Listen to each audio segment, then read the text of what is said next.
Thank you, Orville and Wilbur, Amelia, Neil and Buzz, for teaching us that you can't create the future by clinging to the past. And with that, your history. Instead of looking behind, Delta is looking beyond. 80,000 of us investing billions in everything from the best experiences below to the finest comforts above. We're not simply saluting history. We're making it.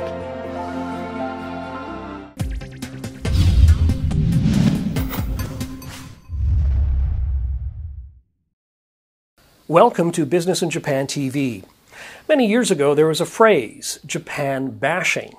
Later, that was replaced by a different phrase, Japan passing, which meant that world attention was focusing away from Japan and more toward its neighbors, like China. But now it seems Japan is starting to attract some renewed attention. That's thanks to a pickup in the economic growth, a rising stock market, and some bold economic policies from the government. Here to tell us about that is Andrew Wylegala, the Senior Commercial Officer at the U.S. Embassy in Tokyo. Andrew, welcome to BIJ TV. Thanks very much. Now, do you think that we're at a new stage where Japan will be back into the international spotlight as a global economic leader? Judging by the workload that my team here in the commercial section and throughout the U.S. Embassy is confronting these days, I'd say definitely yes. But actually, Jeff, I'd turn your metaphor a little bit. That is about the spotlight and where it's being shown. I would say that Japan really never left center stage of the world economy. It's more likely the case that the lighting crew shifted its focus, quite rightfully, to some other emerging actors on the world stage. But after all, Japan remains a $6 trillion economy. I think it's something like 9% of the global total of output. But I would agree with you that, in fact, Japan has underperformed over the last decade and its traditional performance, and that had led to, I think, a lessening of the commercial attention being focused on Japan, which is why these recent trends in Japan's economy, the increased corporate profits, the increased spending plans of Japanese companies, the much more bullish sentiment among the average Japanese and the Japanese management class in particular is so important. And also, I would argue that the promise of more reform and more restructuring headed our way is so very important to us. So you're definitely bullish on Japan. What about demographics? Japan's famous demographics time bomb. I mean, Japan's population is falling. Yes, and the glass can be half full or half empty, because as many challenges that poses to the Japanese economy, the Japanese people, and I would add other countries who have a similar demographic profile as Japan does, it provides an equal number of opportunities to provide new solutions, be they in healthcare, elder care, and in many areas, U.S. firms are very strong in that area. So I believe that, yes, there are profound challenges. Number one, I think the Japanese are an incredibly resilient people, and they're going to resolve many of these issues, and there's probably solutions that we can take back to the U.S. and elsewhere. But secondly, we can become a part of that solution to introduce the Japanese to some practices that they haven't yet adopted. Now, you're the Senior Commercial Officer, as I mentioned at the start of this report. So in a nutshell, how would you describe your duties? We have a mission that has three baskets, fundamentally.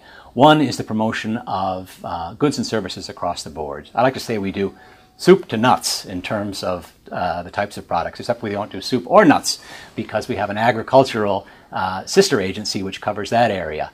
But apart from food products, we are responsible for the full gamut, and that would be our core function.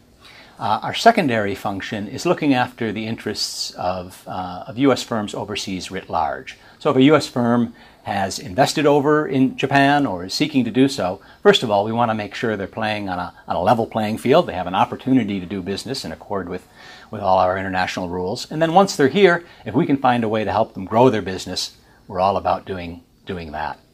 And our third function is the newest one to us, and that has to do with the attraction of direct investment back to the United States.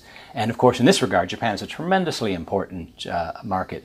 Japan ranks as the #2 source of foreign direct investment in the U.S. in stock terms, trailing only the U.K.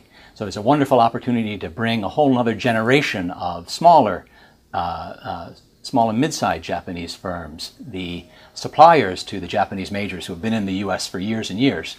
And so our government is eager to put out the welcome mat and resolve any problems, serve as an ombudsman and matchmaker to make that happen. So what are the projects that you're working on now, and what's on the horizon? An important delegation of the Midwest U.S. Governors Conference. This is an association of 10 governors from the Midwest of the United States, and they'll be heading over to Tokyo, bringing a delegation of about 200 senior executives with them, and no fewer than 5 governors. And those would be the governors of Illinois, Indiana, Iowa, Michigan, and Wisconsin. So we're going to be delighted to work with the political representatives, our state and local counterparts, and of course all those business executives to see what kind of business we can jumpstart. You're obviously a very busy person. What are some of the big challenges in your job? Well, if you'd asked me this 8 months ago, I would have said that a lot of our challenge was to grab the interest of U.S. exporters who were looking elsewhere and refocus them on Japan. But a lot of that battle has been fought now, and as I mentioned, we now have the opposite challenge, which is managing and prioritizing demand, which is overwhelming our capacity to serve some of these clients. So what gives you the most satisfaction in your job? The real satisfaction comes when we get an email or a phone call from a company who will let us know that we were of assistance and we might have been even essential in helping them make a connection, to find out about a market and an opportunity they didn't know was there, or to actually be introduced with credibility to a partner who's going to help them do business long-term in Japan. That's a wonderful feeling. So all in all, it's busy, it's hard to keep up after all of this at times, but it's a thrilling time to be in Japan because this is a market on the move, and the opportunities between these two countries and their people and their companies are almost boundless. Andrew, thank you very much for being with us. Thank you very much. Andrew Wylegala is the Senior Commercial Officer at the U.S. Embassy in Tokyo. Thank you very much for watching Business in Japan TV.